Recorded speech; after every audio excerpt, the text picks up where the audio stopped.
Welcome back to the deep dive. Today we're going, well, really deep into something quite fundamental. Our daily routines. We're treating them like blueprints almost. Blueprints for living, you could say. How we structure our day hour by hour. Exactly. And we've got some fascinating source material here. It's basically simple descriptions of two people's daily schedules. What's interesting is the language itself, it's very straightforward, simple English. And that simplicity is actually perfect for what we're doing. It forces you to look past the words and really focus on the structure, the choices being made. Right. So our mission today is to dig into these seemingly surface level descriptions and see what deeper insights we can pull out about, efficiency, well-being, how people manage their time. And because the language is so clear, every little detail stands out, doesn't it? Like, what time exactly do they wake up? What do they eat first? Why stretch? These aren't just random actions. Yeah, it's not just a to-do list. We're looking at these routines as systems built from these small elemental choices. Exactly, systems. So for you listening, think of this as more than just hearing about someone else's day. It's like getting a map, maybe some vocabulary too, and a way to think about organizing your own time. How do simple choices affect your whole day's energy? We want to get that knowledge across quickly, but really thoroughly, like mini case studies in time management. Okay, so the mission is clear. Analyze the times, the actions, the preferences. What are the reasons behind them? How do these habits connect? What makes a day feel, well, solid, organized? What makes it work, essentially? What's the foundation? Right. Let's jump in. We'll start right at the beginning of the day. Section 2, the morning dive. Schedules, rituals, the stuff that sets the tone. The very beginning. Waking up. Okay, so the crux of waking up. This is where we see the first divergence, right? Right. We have two people, let's call them Sophie and Alex, just to make it easier. Sophie usually wakes up when? 7 a.m., that's her time. And the source adds a detail, doesn't it, about how she wakes up? Yeah, so she opens her eyes slowly, and apparently she even finds it a bit funny how slow she is. Slowly. That one word tells you a lot, I think. It suggests maybe a gentler approach, like easing into the day. 7 a.m. is still pretty early for many. It is, but that slow start, Hmm. it feels less like she's leaping out of bed and more like she's deliberately managing that transition from sleep. Comfort seems important. Okay, now compare that to Alex. Alex gets up earlier. 6:30 a.m., half an hour earlier. And Alex's description is different. No mention of slowly. Nope, Alex just states a preference. I like to wake up early. Very direct. So that half hour, 6 bipolar versus 7 bar, seems small, maybe. But psychologically. Oh, it's significant. 6 bar to suggest someone who's really prioritizing that early morning quiet time, maybe for work, maybe just for themselves. It feels proactive. They're grabbing that time before the day really kicks off. Right, taking control. Whereas 7 a.m. with the slow start feels a bit more reactive. Still structured, but prioritizing the sleep itself right up until the last moment. You could definitely interpret it that way. It might tie into chronotypes, Alex, the 6:30 riser, sounds more like a classic lark. Someone naturally alert in the morning. They use that time. They're wired for it, maybe. Possibly. While Sophie at 7 a.m., needing that slower transition, might be more in the middle, or maybe her peak time is later. So that extra sleep, that gentle start, it works for her. So it's not just about being the earliest bird gets the worm. Not all. It's about finding the time that works for your internal clock. Alex wants the quiet prep time. Sophie seems to value maximizing rest before starting. Both valid strategies. Okay, so they're up. What happens immediately after? The immediate post-wake actions. Here, things seem more aligned. Yes, much more consistent.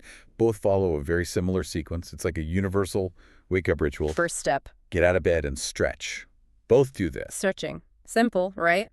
But maybe important. I think it is. It's the first deliberate physical action. It's like saying, okay, body, we're moving now.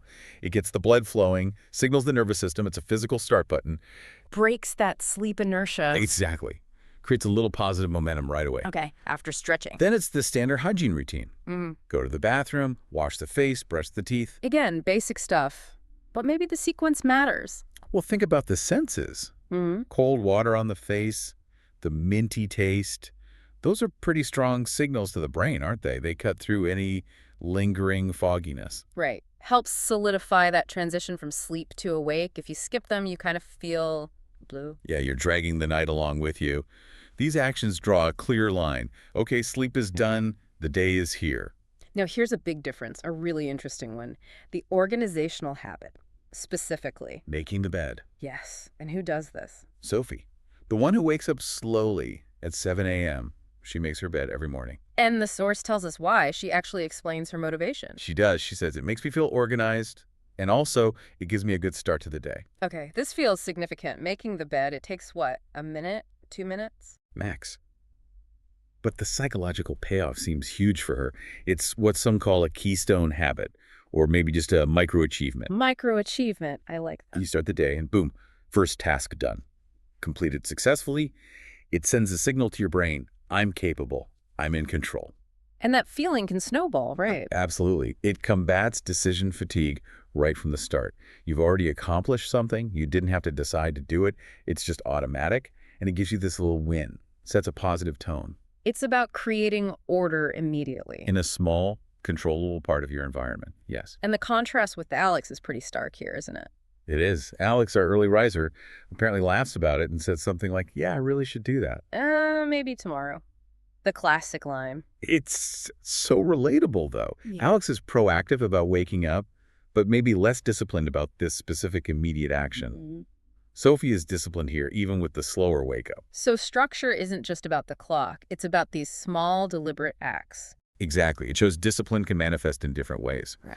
Sophie uses this small physical act to reinforce mental order. So if you're listening and thinking about your own routine, that simple act of making the bed, it carries weight. It seems to.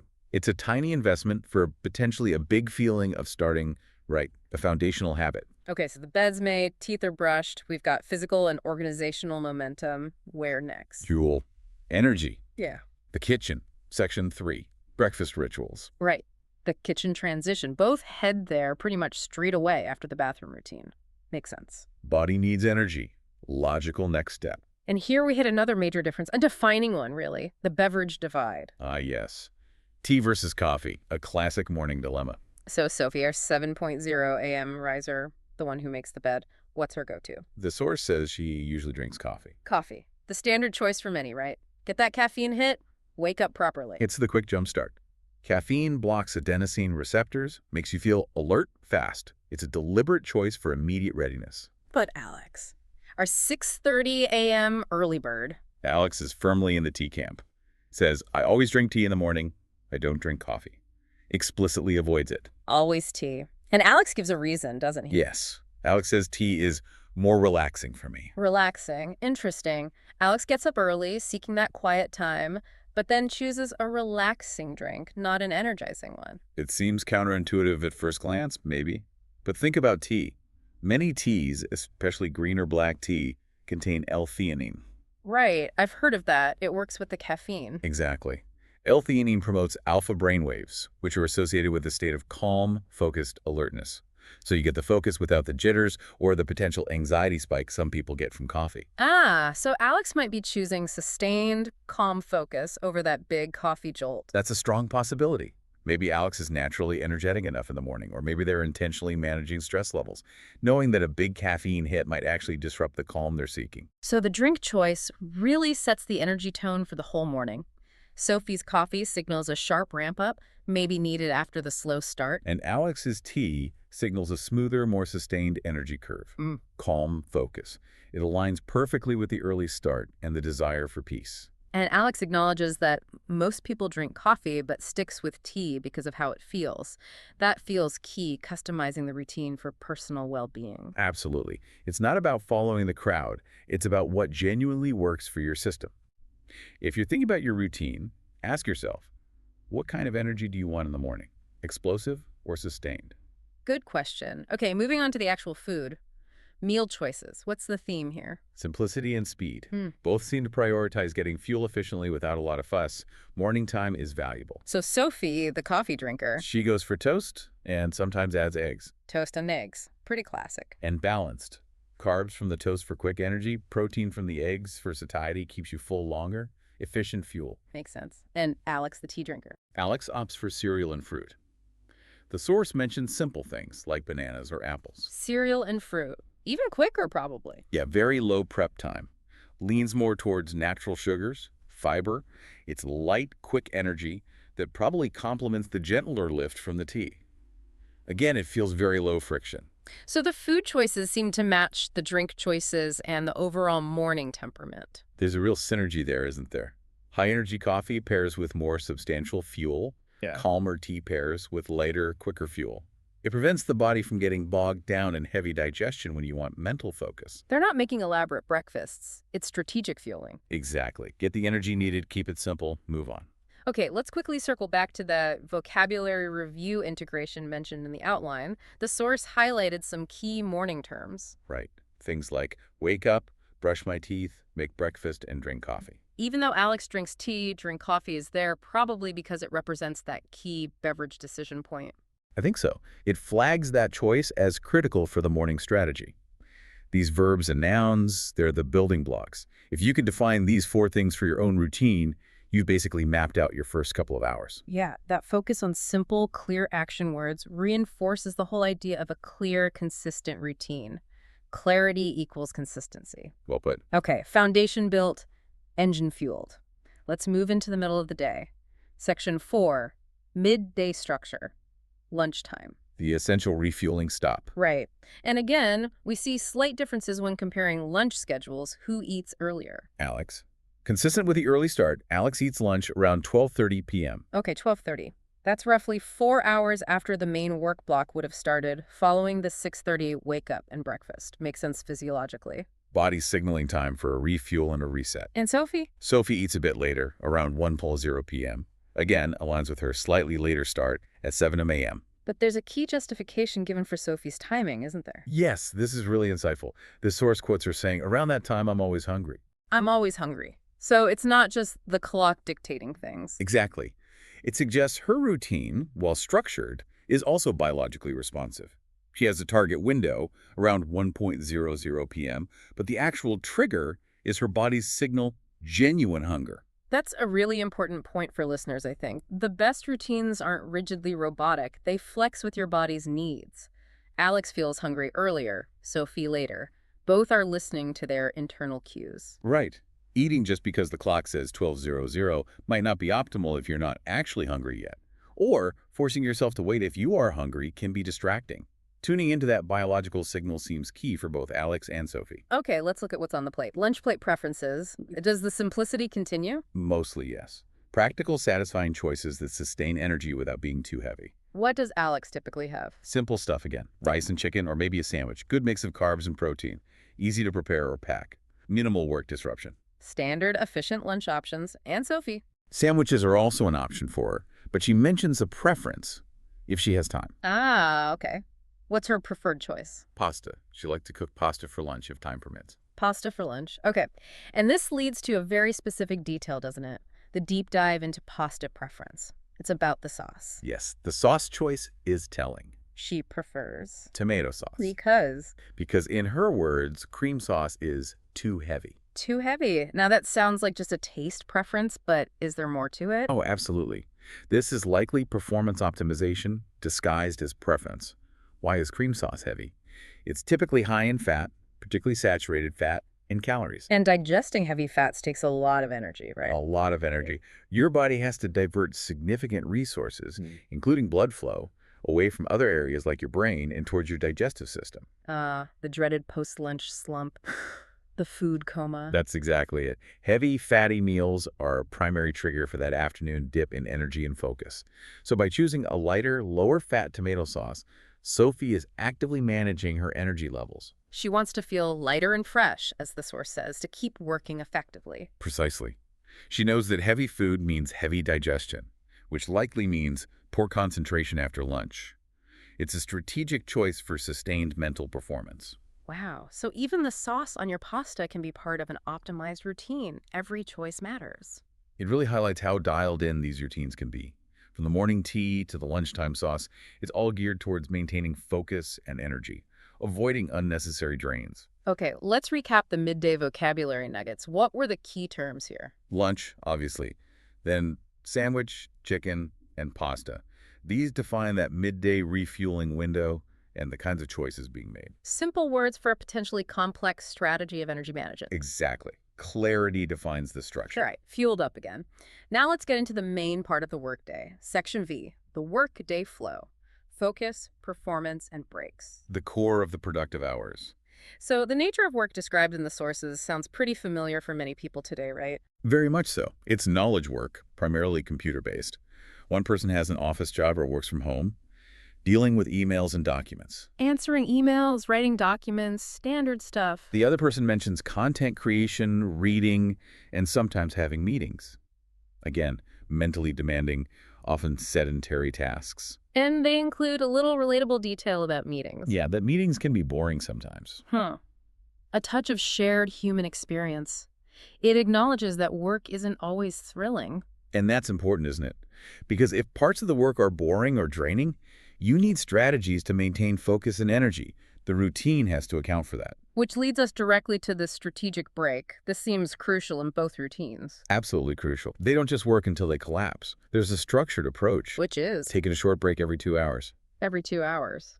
Like clockwork. It seems pretty regular. That 2-hour block is quite practical. Some research points to focus cycles being closer to 90 minutes, maybe. But 2 hours is a solid, manageable work chunk in the real world. And the key is scheduling it before you feel completely drained. Exactly. It's proactive, not reactive.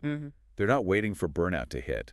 They're preventing it by building in these regular recovery periods, working smarter. So what do they do during these short breaks? Simple, effective things. Yeah. Stand, stretch, walk a little. And interestingly, one of them specifically mentions using this break time to drink tea. Okay, let's break that down. Standing, stretching, walking, getting the body moving. Why is that so important after sitting and focusing? Well, physically, it counteracts the negative effects of prolonged sitting, gets blood flowing again. Mentally, it's a reset. Shifting your physical state helps shift your mental state. It interrupts the intense focus, maybe lets your brain process things in the background. Like hitting refresh? Yeah, a cognitive refresh button. It can prevent you from getting stuck and might even spark new ideas when you return to the task. And the tea again. For one of them, at least. Yes, it reappears, reinforcing its role throughout the day as that tool for calm focus. A quick pause, hydration, maybe that L-theanine effect again. It's their liquid reset. So the explicit reason given for these breaks? To stay focused, it's stated very clearly. The breaks aren't just downtime. They are an integral part of maintaining high performance throughout the day. Fighting fatigue, fighting distraction, proactively. That's a huge takeaway for anyone listening who struggles with focus during long work periods. Structure those breaks in. Don't wait until you're desperate. 5 minutes every couple hours can make a world of difference in sustaining your energy and concentration. Okay, we've navigated the focused work. Now the day starts to wind down. Section 6, afternoon and evening wind down. How do they transition out of work mode? This is where we see another interesting split, revealing more about their personalities and energy needs, the health contrast in their afternoon activities. Right. Let's start with Alex. Alex had the calm tea, the early start, the lighter lunch. How does Alex wind down? Consistently calm. Alex prefers taking a walk, often in a park. A walk. Low impact. And the stated goal is very much about mental well-being. It helps Alex feel relaxed and clear the mind. That walk acts as a kind of buffer, doesn't it?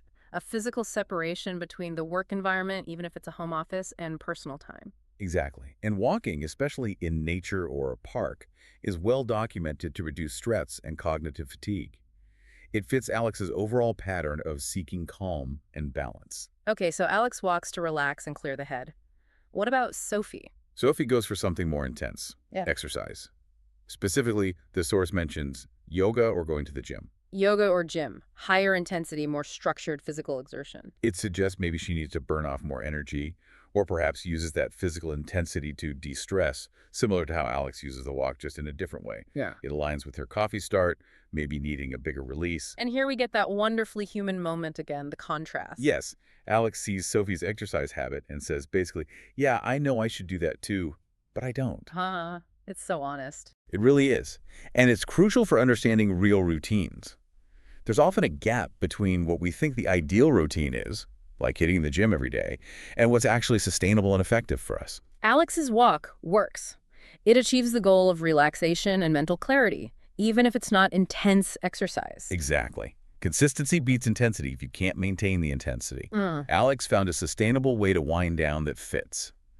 The goal is achieved. It really underscores that routines need to be realistic and tailored to what you'll actually stick with. 100%. Okay, As we move later into the day, there's a final defining revelation about Sophie's personality. Ah, yes.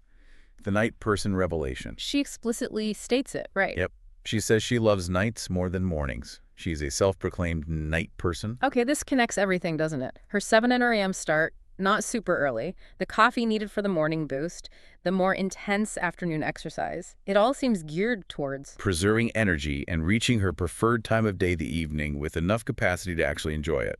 Right. The source says she uses her evenings to read or watch movies, things she enjoys. So her entire daily structure seems designed to manage the demands of the day effectively, so she can fully relax and engage in her preferred activities when her natural energy is highest. The daytime routine supports her nighttime preference. Whereas Alex, the early bird, probably uses the evening more for winding down towards sleep after the relaxing walk. Morning focused versus evening focused. It seems that way. Alex seeks peace and calm throughout the day. Sophie manages the day's energy to peak and relax later on. Two very different, but seemingly effective energy management strategies. It's amazing how these simple schedule descriptions reveal such deep-seated preferences and personality traits. The routine really is a mirror. It reflects that internal rhythm. So if you're listening and trying to figure out your own best schedule, knowing whether you're fundamentally more of a morning person or a night person, that's incredibly valuable information. Because then the challenge becomes, how do you structure the parts of the day you don't naturally prefer to support the parts you do? Exactly. Sophie's routine gives us a potential model for how a night person might manage the morning and workday effectively. Fascinating stuff. Okay, let's try to pull all these threads together. Section 7. Synthesis and key takeaways. What are the core elements of a strong routine that emerge from these sources? Well, first, it's clear that effective routines are anchored by specific times, like the 6:30 versus 7:00 a.m. wake-up, but those times need to align with your personal energy patterns, your chronotype. It's the consistency around that right time that matters. Right. And second, the power of small habits, like making the bed, the stretching, those little micro achievements. They seem minor, but they build discipline and momentum right from the start. Absolutely. They combat that feeling of overwhelm. Third, we saw very targeted fueling and hydration. The conscious choice between, say, tea for calm focus and coffee for a high-energy start is huge. And the food choices supported that, like avoiding the heavy cream sauce at lunch to prevent the afternoon slump, managing the energy curve through diet. Fourth, the absolute necessity of planned recovery. Those structured breaks during the workday every 2 hours, get up, move, maybe have that tea. They aren't optional. They're essential for sustained focus. And that recovery extends to the end of the day, too, right? Whether it's a calming walk like Alex's or more intense exercise like Sophie's, a dedicated activity to transition out of work mode. Definitely. And overall, what really struck me, going back to the source material's simplicity, is how even basic descriptions show these deep patterns. Yeah. Energy management, personal preferences, it's all there between the lines. Yeah, the routine stops being just a list and becomes a system when you see how the light lunch connects to afternoon focus or the early wake up connects to the choice of tea. It becomes personalized. It's a tool for creating structure, for achieving clarity, and ultimately for feeling like you're organized and, in control of your own time. That seems to be the underlying goal. Reducing chaos, maximizing focus by defining the day down to these small, consistent details. That's the hidden power in these simple daily schedules. They're blueprints for intentional living, really. Okay, great synthesis. Let's wrap this up. Section 8, outro. All right. So, looking at Alex and Sophie's routines, this deep dive really shows that a successful day seems to be built on these small, deliberate choices stacked together. Hopefully, listening to this analysis gives you some concrete examples, some things you can maybe apply to your own life, your own structure. Maybe just try one small thing, making the bed tomorrow morning. Or consciously thinking about whether you want tea or coffee based on the kind of energy you need. Yeah, start small. And that brings us to our final provocative thought for you to chew on. We saw these two routines: managing work, food, exercise, sleep. We talked about conscious habits versus internal clocks. So the question to ponder is this. What defines your daily rhythm more? Is it the habits you consciously choose and enforce, like making the bed, scheduling breaks, picking the light sauce? Or is it more driven by your inherent internal clock, your chronotype? Are you fundamentally a 6:30 a.m. lark or an evening-loving night owl? Which force has more control over your day? External discipline or internal biology? Thinking about that balance, that could be really key to optimizing how you structure your own time.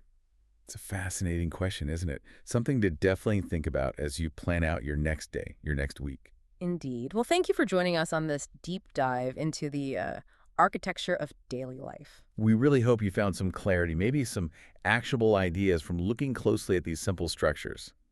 Until next time.